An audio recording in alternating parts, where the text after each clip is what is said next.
Hello everyone and welcome to your 9th Adobe After Effects tutorial, creating and animating objects.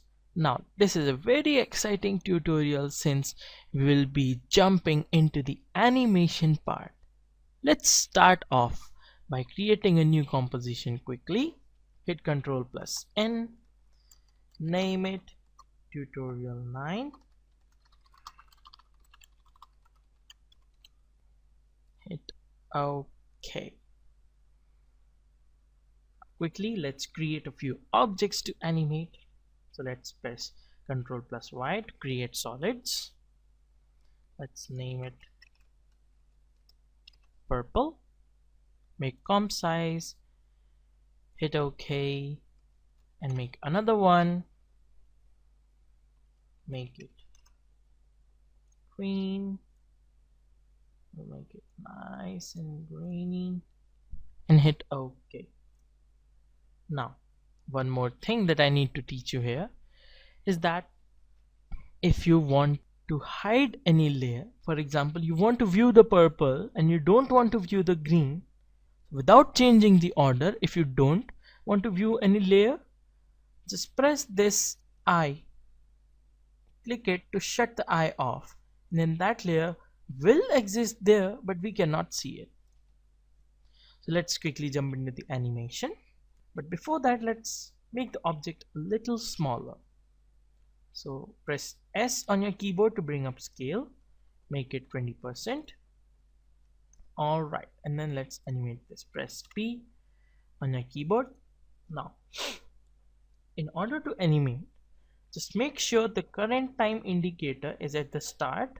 Select the layer, and if you want to animate anything in After Effects, you have to apply keyframes to it.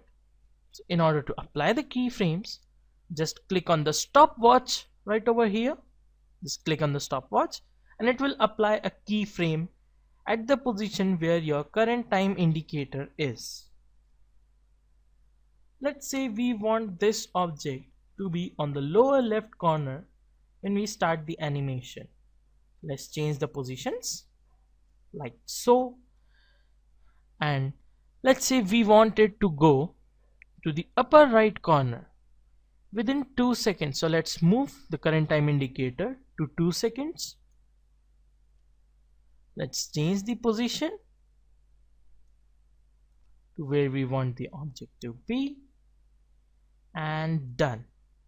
As you can see, if you move your current time indicator, you will see that from your starting keyframe to the last keyframe, the program has automatically given a few frames of animation so that it can get from point A to point B. And if you want to preview this, we can just press 0 of the numpad of our keyboards and we can preview the animation. As you can see, we have animated the object from point A to point B.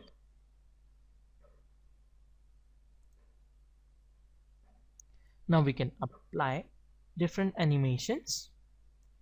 For example, we can bring the current time indicator to 0 again. Open up another property while viewing this property by pressing Shift and pressing R to bring up the rotation. Now click the stopwatch on the rotation and go to 2 seconds, and we will put 2 rotations. So let's play this and let's see how the animation ended up. And as you can see, our rectangle is rotating 2 times before reaching point B, as we have set the animation to be. Animating objects is really easy in After Effects and very user friendly, as you can see already over here. So guys, that's it for this tutorial. Thank you for watching.